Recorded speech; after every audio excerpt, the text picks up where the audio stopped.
Hey, everybody, and welcome back to the DLF Trade Show, the most useful, the most beautiful, the most bestest show on the DLF YouTube channel, and that is including the 18,000 other videos that Addison does by himself, clearly just made better because I'm here. Yeah, exactly. Yeah. Yeah. Yeah. If I keep saying it, it'll make me start to believe it. Yeah. Yeah. All right. Well, we are here because we have nothing better to do in the middle of the day on a Wednesday, but we are here to talk about moves to make at your deadline, because if you do have a deadline, which we talked a lot about at the end of last week's show, so if you missed that, check that out.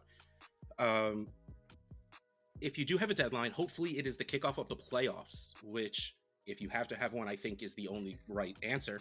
And if that is the case, you're a competing team, you're here, you're ready to go into the playoffs, you still have your 23 picks. What do you do? That's what we're here to answer. Now, of course, the wonderful answer would be my team's so good I can just hold on to my picks and I don't have to do anything with them. Right? Good for you. I mean, clearly you've learned so much from us that we have nothing left to teach you, and you you win. Congrats. Yeah. Oh, you're out there. But yeah, let's talk, because there's some interesting things you could do with the 23 first right now because of the hype with 23 first. Now, we had our first return to school player, and it was an up there player. Keyshawn Butte decided to stay in school, and I'm a little worried this is going to be a thing going forward with college kids making money now.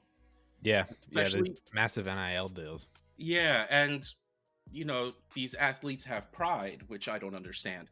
So like, they want to take their team to championships, and they, especially someone as good as Butte, is just like, yeah, I'm still getting drafted highly next year. It's no big deal. I can stay back one more. I'm still gonna get my millions. And I'm like, I'm jealous. I wish I could do that. Let's actually get to the trades. The first one we have are quarterback trades. 12-team Superflex. Not gonna lie, I love this trade. Justin Fields for a 23 first and Tom Brady. Justin Fields, 671. The 23 early first is 604, and Tom Brady is 93 for a total of 697. So this is practically even. Now, these are trades you're most likely going to have to think of in two separate ways. Chances are these are going to be a competing team and a rebuilding team. Except I spied on the next one and I don't get it at all, but we'll get to that when we get to that. Justin Fields is really, really, really good. He's scoring really, really, really good. And you should be willing to pay. This is an early first. I was expecting a bunch of late firsts, but an early first and Tom Brady for Justin Fields, I still think is absolutely worth doing, even if you're competing. Like, if that's not your first and you want to do better than okay Tom Brady, I love this, because the ceiling for Fields is a 40-point game that we've seen before. If you are a competing team that you might be making the playoffs, you're pretty close, you have a good chance, downgrading from Justin Fields, getting an early first, like if that has a chance to be the 101 to 103, I think your value is insanely safe. And plus, you're getting Tom Brady, who's going to score you points this season. I think personally, I take the safety in Justin Fields. Safety being a bit of a strong word, because we've only seen it for a couple of weeks, and one of those weeks, it was his non-throwing shoulder, but he still kind of got hurt. But I think I'm at the point now where if I don't think that this pick is a lock on the 101, I send it for Justin Fields. And Tom Brady at this point is an afterthought. How do you feel about this? So, I went in any pick that's in here. I went in and like actually looked at where that person's pick is currently at right now. Since we're at the point in the season where we can say with probably good 90% certainty, outside of playoff teams, if you seed based on how playoffs are ended, and the team that's in sixth place right now might win the championship, so they're 112. But non-playoff teams, that's basically kind of a lock right now. This pick is either going to be the 102 or the 103. They're currently tied. They are 2-10. There's no chance that it's a 101 because the 101 is 0-12. So they're the right way. They got a 2-game lead with 1 week left. So they got the 101. But this team, this pick, depending on how this week goes could be either the 102 or the 1.03. In which case, I basically see it as: would you rather add a little bit to your choice of Bryce Young or CJ Stroud and go get Justin Fields, who we've already kind of seen do it, like you said, doesn't maybe have the best situation in terms of team around him, but they're hopefully going to be able to add to around Justin Fields, especially whenever you consider the fact that, you know, one of those quarterbacks is going to Houston. That's going to be a worse situation. The other one is probably going to go to Carolina. So that's a better situation. So we'll kind of see how that one shakes out for the quarterbacks situationally. But to me, I'm taking Justin Fields in this. I think he's shown enough real life wise to make me say that the Bears aren't going to replace him with their top 5, 6, 7 pick or whatever that they have this year. I feel like that was kind of in question at the beginning of the year when he was really struggling. The offense was struggling, but the new Justin Fields has shown enough to me real life that he is safe as a quarterback for the Chicago Bears for the next 2 years. And I think they're also going to continue building around him. I wouldn't be surprised if they add another wide receiver, potentially. I know a lot of Bears fans out there are like Jackson Smith and Jigba with their first pick to add to Claypool and Darnell Mooney and Cole Kmet. So I'll take Justin Fields here rather than another shot on a rookie. But I totally get it on the other side, just like what you said too, that, you know, if you're on the fringe or you're rebuilding and you had Justin Fields, you're able to just say, you know what, I'll just take the shot on the 1.02. I'll see if I can flip Brady for like a second and just see what I can do with that. Or, you know, if you are 5th, 6th place, Tom Brady, add the 102. It all works out. Houston is the first pick. Chicago is the second pick. Like, this is amazing for Chicago because there are teams that are going to want to trade up to snag a quarterback. And since Chicago doesn't need one, they're pulling an extra first out of this somewhere. So Houston 1, Chicago, and then Seattle at 3 with Denver's pick. Detroit at 4 with the wow, everyone traded away picks that just ended up being really early.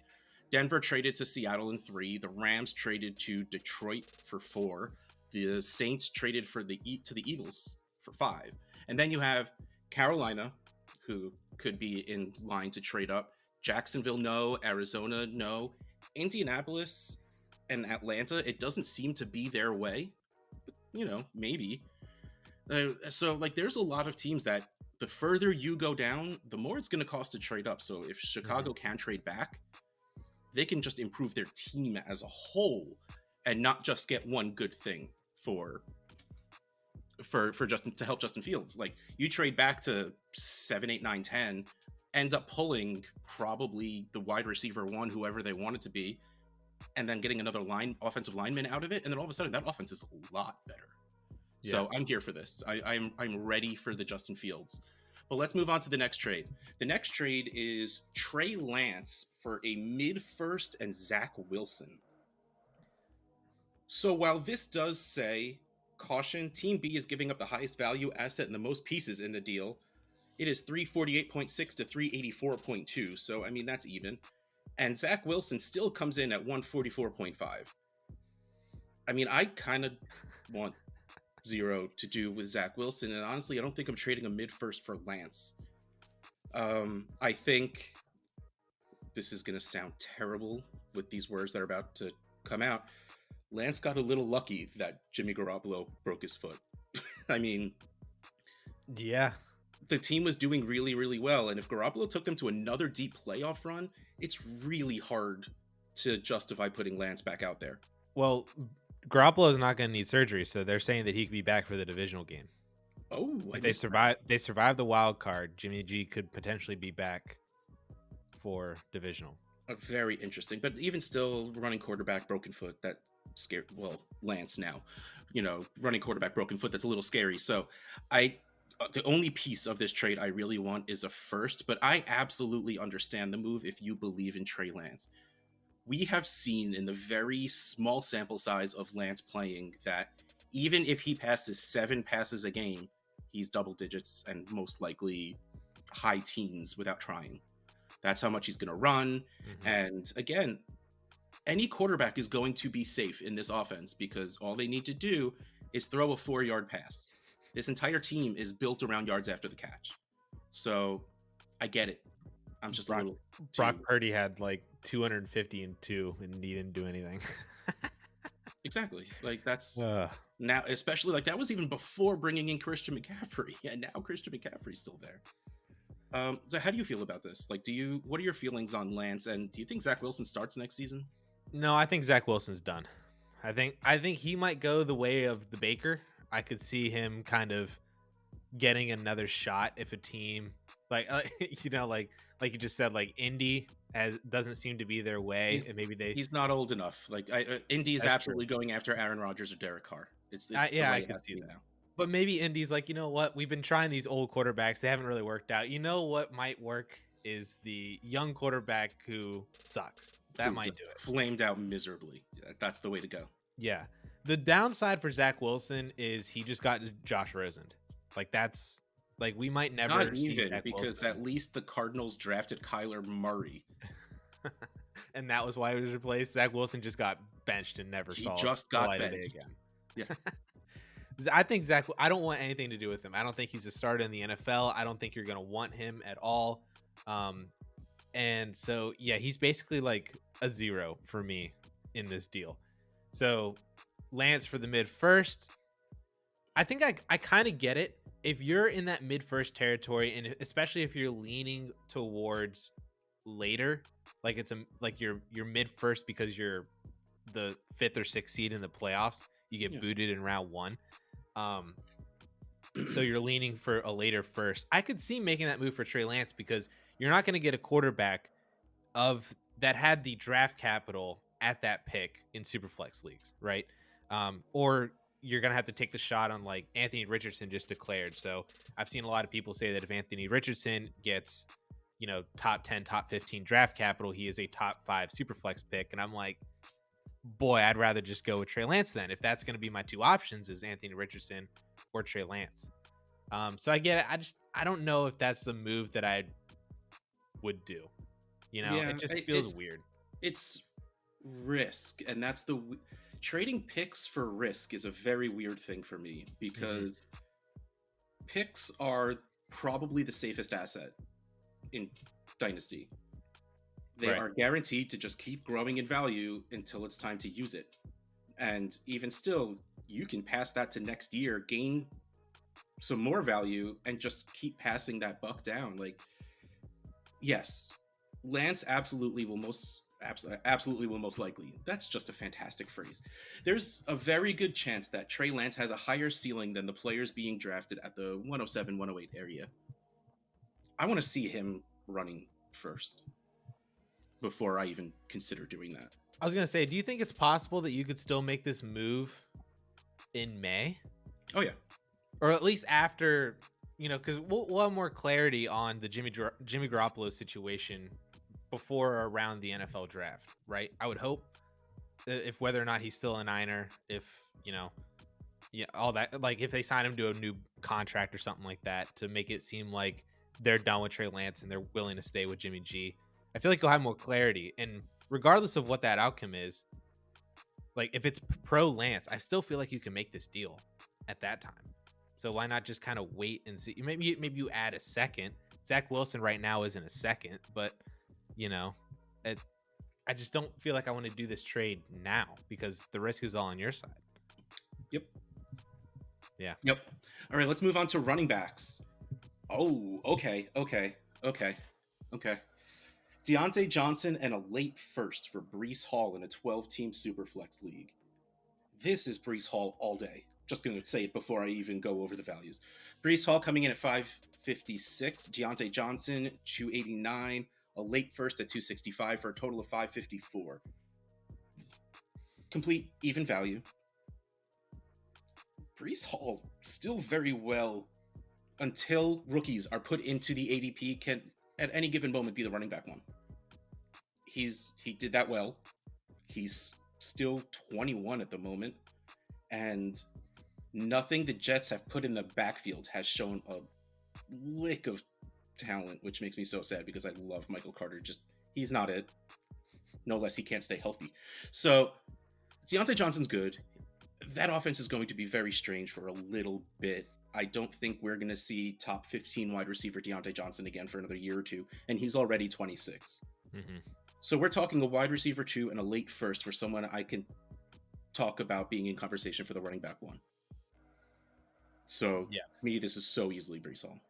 So I have a video that when you're watching this, depending on when you're watching it on Thursday or Friday, it came out on Wednesday. So the video was basically I did it for wide receivers and I did another one for running backs of a more objective method of ranking players based on age, production, and I included the DLF ADP, like their current ADP for dynasty value, to try to also weigh in things that age and production alone can't, like, you know, how we feel about their situation or contract, or do we just hate this player in general, kind of stuff. So with all of that boiled down, Breece Hall came out as my RB1, and that's with him being the RB5 in DLF ADP because of people weighing in his ACL injury and stuff like that. But he graded out as the RB1 despite him being a big percentage of the weight being that he was RB5 in DLF. So to me, this one again is so easily Breece Hall. Like, he is going to be so freaking good for the remainder of his career. And like you said, he's still only 21. He doesn't turn 22 till after the draft. So when kids are drafted, he's going to be way older than the him. same like numerical age as a lot of the people that are also drafted. So yeah, I love buying Breece Hall at any sort of a discount right now. No matter if you're competing, if you're rebuilding, because I think that his value is at that acquirable level. And then once he gets back on the field, it's going to jump right back up to unacquirable, priceless dynasty asset. I do love that this is a torn ACL running back, and you still have to pay a first plus. Like, I love to, you love to see it, as the kids say these days. The next trade we have is a 12-team 1 quarterback trade where someone traded a mid-first and Jahan Dotson for Joe Mixon. Now, see, I like this because if this was a super flex league, I think it's just the mid-first for Joe Mixon. But seeing that it's a 1 quarterback league, and a lot of the depth of this draft class is happening because there's like going to be like 4 or 5 quarterbacks drafted in the first round and a half-ish of rookie drafts. So that's going to push a lot of players down. So when you take that out of account, first isn't necessarily worth as much. So throwing in Jahan Dotson, who is a bit of a dart throw still, missing a lot of time in the middle of the season is a little rough, but we saw him come in and be a touchdown guy, and unfortunately he has a different quarterback now. So, you know, he's played, I think, a game or 2 with Heineke, and it hasn't been necessarily great. But again, he caught a touchdown. He caught a touchdown. I don't know if it was last week or the week before, but he caught a touchdown. Cool. And I think the other game he may not have had a target. I don't remember. But this is going rate for Joe Mixon, and I think I pay it, assuming he plays this week. Like, I don't think I do this trade until I know he's playing. Because if you're missing 2-3 weeks from a concussion, I'm worried about the rest of the season. The other aspect of this too that I'm a little bit worried about, and I even, when I did a video on like running backs to buy and sell before the playoffs, Joe Mixon came up because his playoff schedule is Tampa Bay, New England, Buffalo. That's not good for the people out there who don't know why he listed those teams. That is bad. Straight up, probably at least top 5 teams, probably all 3 of them. Yeah, against running backs. That is, I think when I did the video, that was the worst running back schedule in the league. 32nd out of 32. Let's go get Derrick Henry instead. That's so Derrick Henry's schedule is so much better because he's going to run for 400 yards in the playoffs, and 200 of that is going to be in week 15 against the Texans. And yeah, so this one, I do like that it's 1 quarterback. So like you said, it makes it a little bit easier because the talent level is going to drop off a little bit because we're not including the quarterbacks. Mm-hmm. I have a weird, like, I don't think Joe Mixon, if you're that mid-first team, you're in 4th, 5th, 6th, you're like, I'm a running back away. I don't think Joe Mixon is the fix for that. With that schedule, with him just being a really weird, like, ping pong. He could probably break a 30 bomb for one of those games, maybe. And But then 3 for the other I was because gonna say Iran was having a good game and they didn't pull him. I he mean, could be 8 to 10. What happens if and it's kind of another thing with Mixon is like you said with him playing this week, what happens if they just take it easy on him a little bit because they want to save him for more playoffs, yeah. and stuff like that. Like Mixon to me is not the target. Would you do this for Derrick Henry instead? Oh, very quickly, yes. Okay. So yeah, the only problem with Derrick Henry is he's probably on a competing team Already. So to pull him away from a team that's already in the playoffs, it might be a little bit harder. But I feel like you might not be able to get this done for Saquon. But I'd do it for Saquon. Oh, I would. Well, yes, we know. I'm just thinking of for Saquon. What about for CMC? Mm-hmm. Chubb? Mm-hmm. Would you do it for Ramondre? Nope. Okay. So that was I was looking at ADP and he was the next in line after all. If you're not in the DLF Discord, you absolutely should be. I was fighting in there today with fighting is an absolutely fake word. I was going back and forth in Trade Addict 7 with Ramondre offers because I was trying to get him on my team. I'm competing. I was hoping to give up some younger guys that I didn't really need on my team. I think my original offer was Brian Robinson and Darnell Mooney for Ramondre Stevenson. Wow, that's low. It's 2 seconds for a first, more or less. But I haven't seen enough people pay a first for Ramondre Stevenson to put it out there as his real value. Mm-hmm. It should be. I think on paper it is, but I think he falls in that you want to sell for a first, but when you're trying to buy, you're not going to want to give one.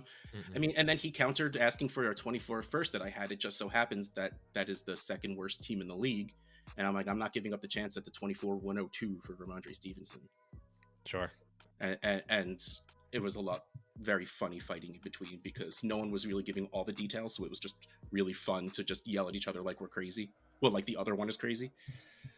Speaking of crazy, wide receivers, someone in a 12-team one quarterback league traded away Marquise Hollywood Brown for a late first.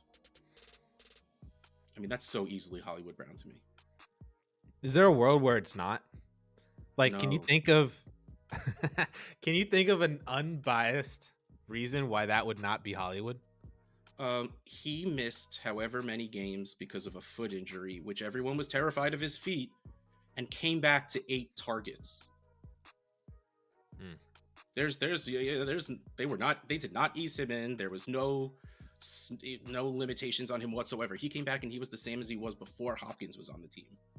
I'm not worried at all. He is currently 25, which means he hasn't even hit that point where people are going to start discounting him because he's almost old. Because that's how the Dynasty community works now. You know, if you're almost old, we start dropping your value. So, late first in a 1 QB, this is so easily Hollywood to me. Yep. You're hoping that the wide receiver that you pick with that pick is Hollywood, right? Exactly. Like just Hollywood 3 years younger. Yeah, exactly. And it's another thing about taking risk or not. And if the value is even close, you take the thing that isn't the thing you've seen. Again, if this was Superflex, it'd be a very different conversation. If this was Superflex, I think I'd do it, because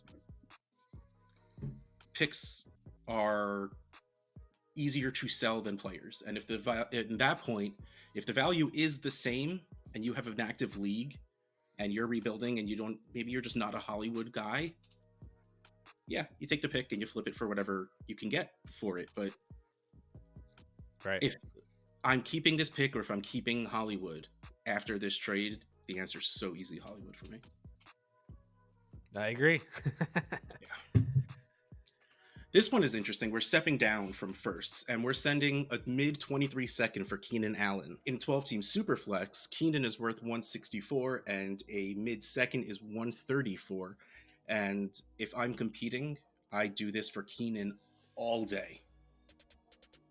I love me some Keenan Allen. Is on the flip side, is this enough for Keenan? You are in 10th place. You have Keenan Allen. You get offered a mid second. You're just gonna take that? There it is. I'm Then so lazy. I've had this for like 2 years.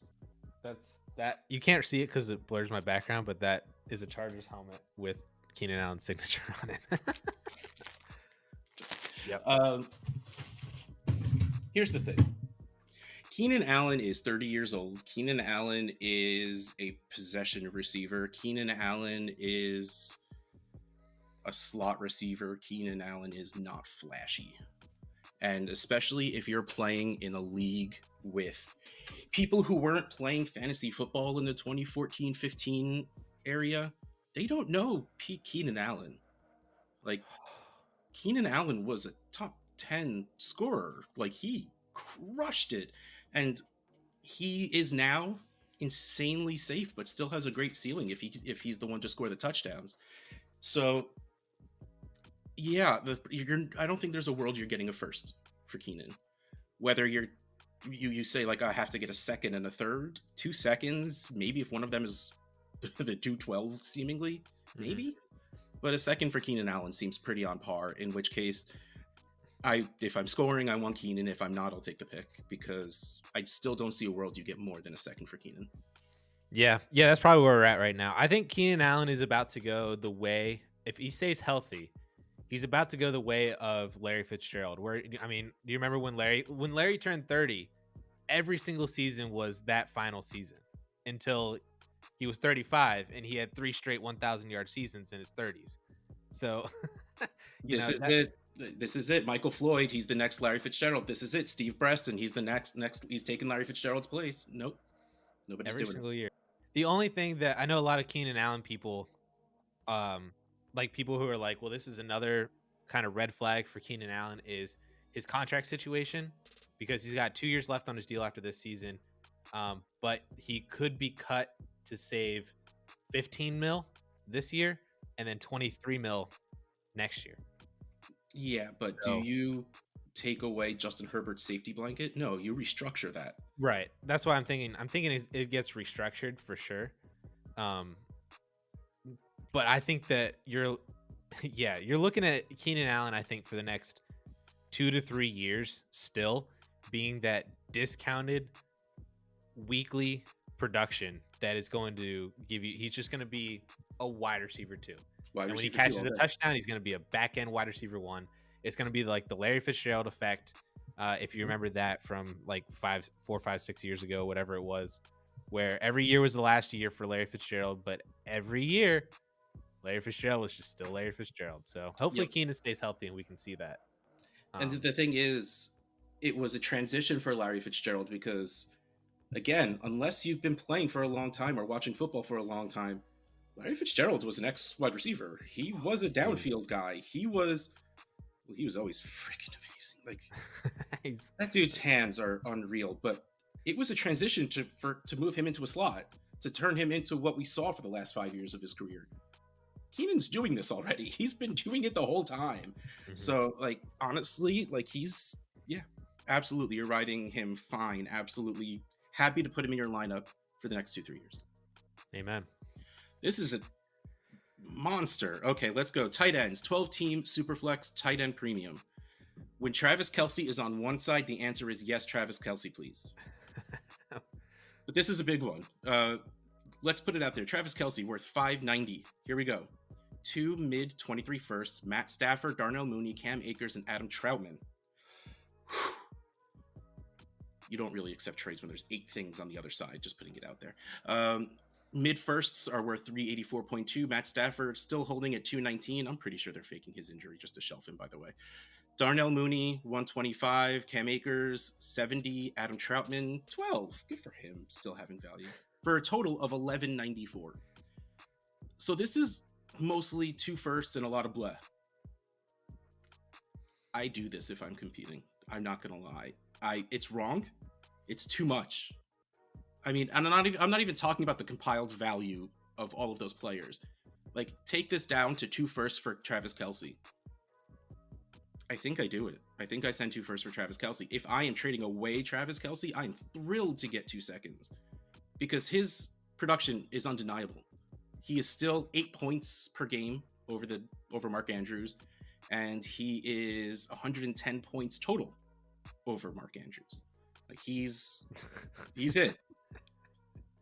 I'm pretty sure he is currently on pace to have the best fantasy season ever by a tight end. Probably. I think that's the numbers that I saw because I looked that up a week or two ago. And then imagine the fact that this is a tight end premium league. Yes. So absolutely, if this is you, and I don't care if you're in the middle or if you're in first place and you have 2 middle seconds, first. And yeah, unload some roster cloggers. Cool. I mean, yeah, cool. Cam Akers ran for like 60 yards last week. Season high. Yeah, baby. Travis Kelce's 33. Who cares? What's the man's nickname? I actually don't know. What is his nickname? Zeus. That's what it is. He is built like Zeus. It is in there. Not human. Not human. There's no reason to think there's any decline, and there's no reason to think there's a cliff anywhere near him. That offense still runs through him. I would do that so easily for Travis Kelce. And again, would be thrilled with this return for Travis Kelce as well. So I guess that means this is a good trade. Travis Kelce has 3 more years left on his contract. Yeah. He is signed through age 37. That is insane. I'm buying Travis Kelce at this price. Like exactly what you said. Like if you're competing 2 mid to late firsts and a bunch of nothing is so easy to pay for the difference maker at the tight end position, especially in a tight end premium league.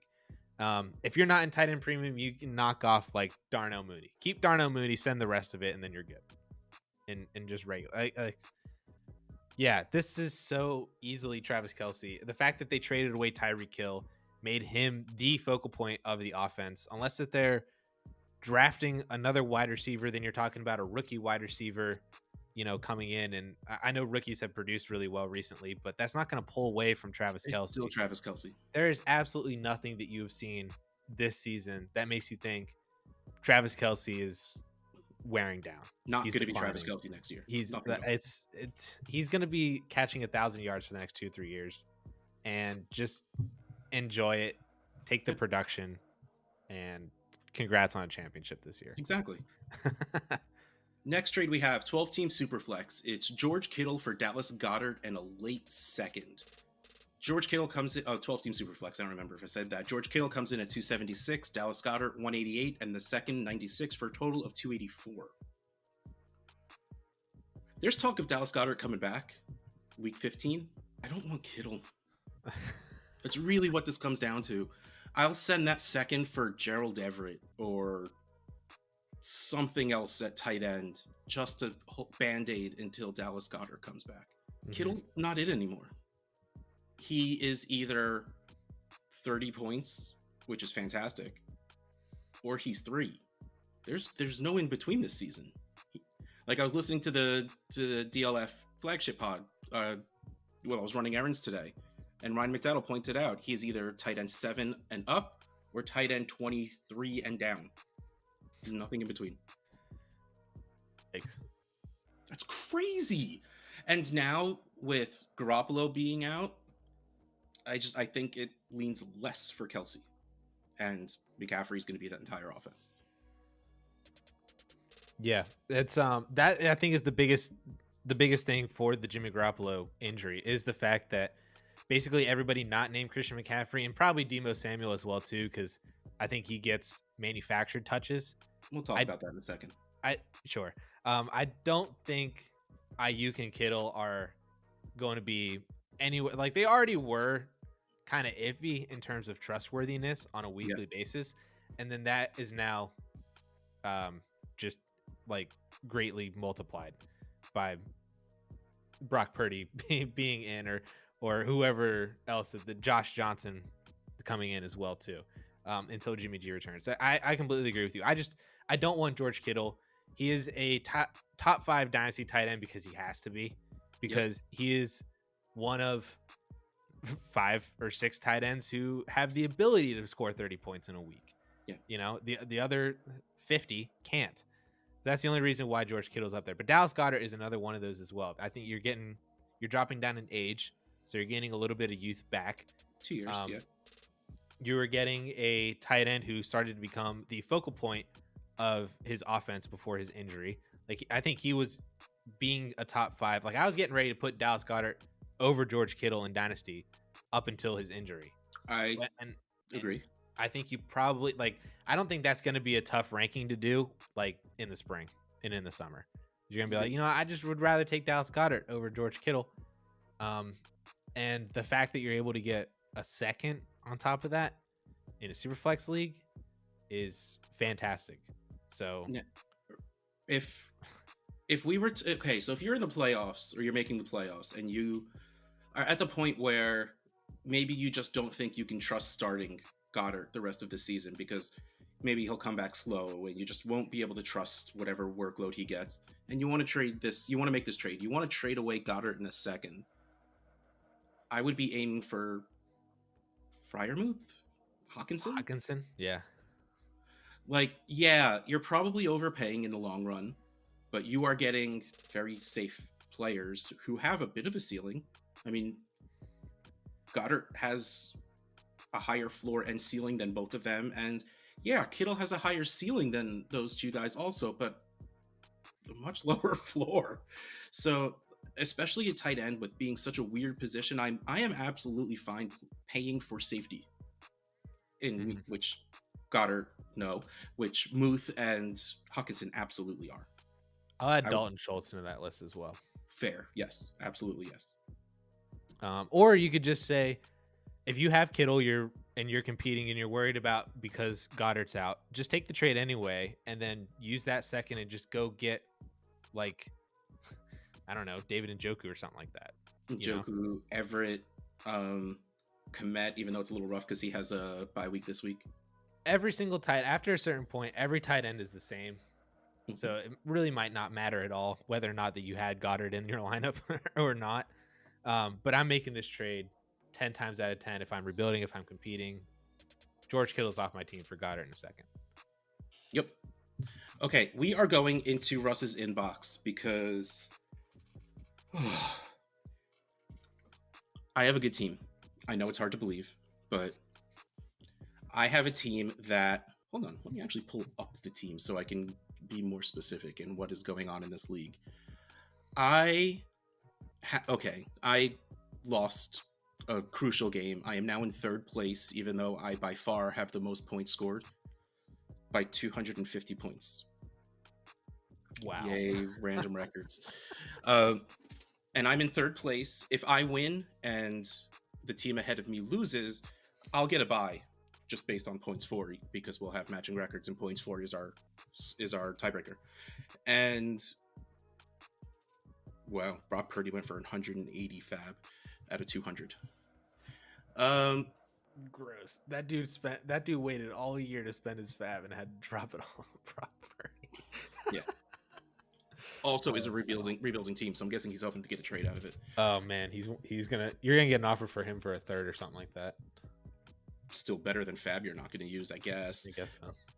But so that's my situation. I want to win, and who's this guy playing? Come on. Okay, good. He's playing another middling. He's playing a good team. Weirdly enough, he's playing the team I'm about to trade with, maybe.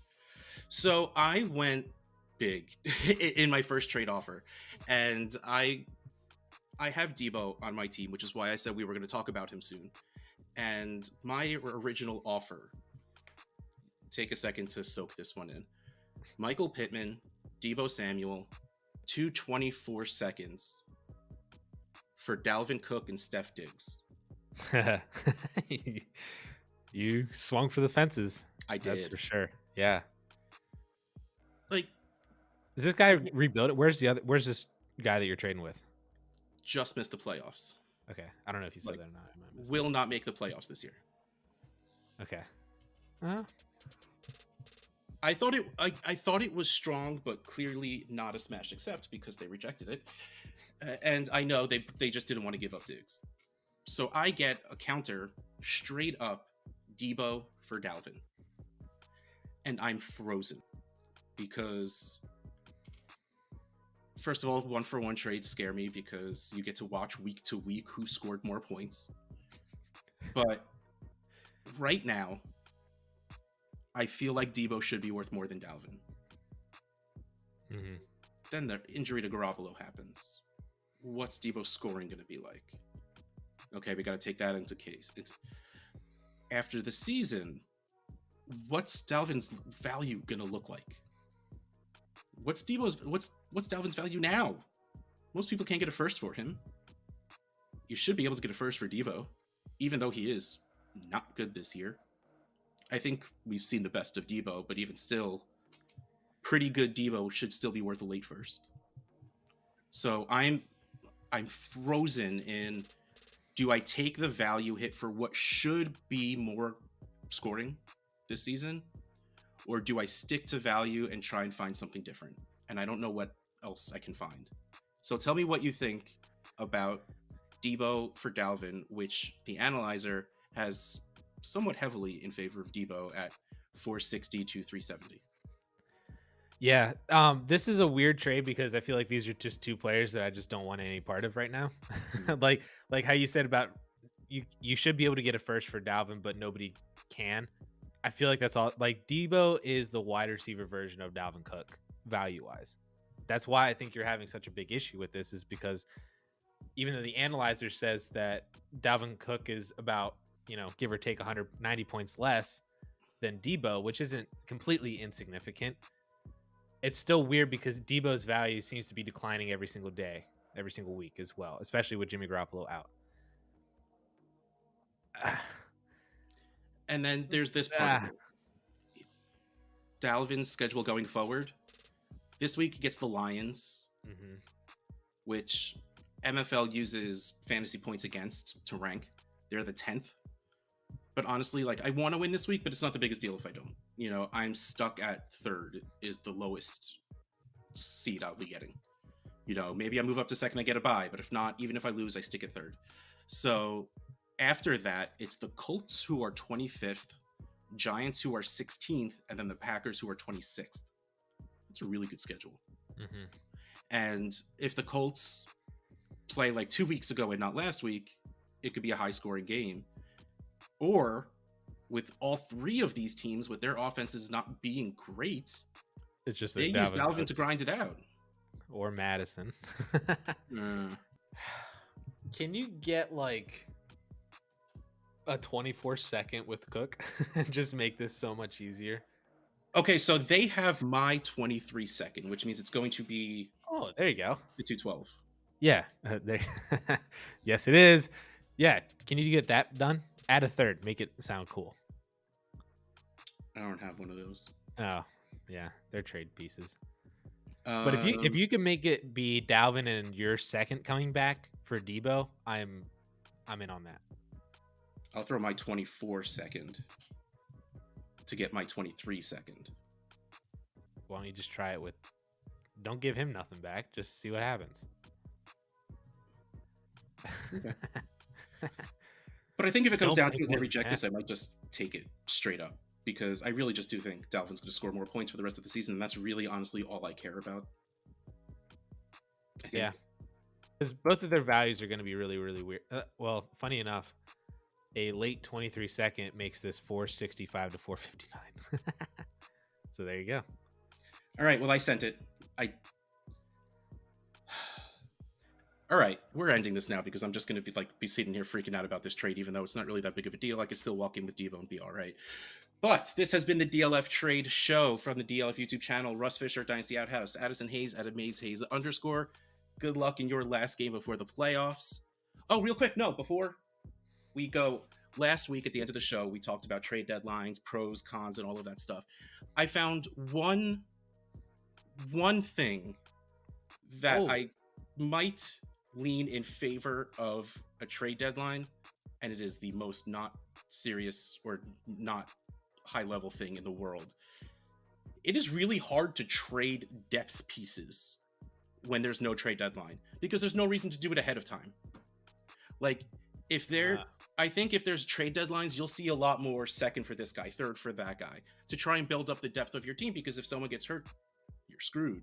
So that happens a lot more. But right now on my middling teams, on my bad teams, I have a couple of Jeff Wilsons and all of those players of that second, third area who are scoring points but have no real dynasty value.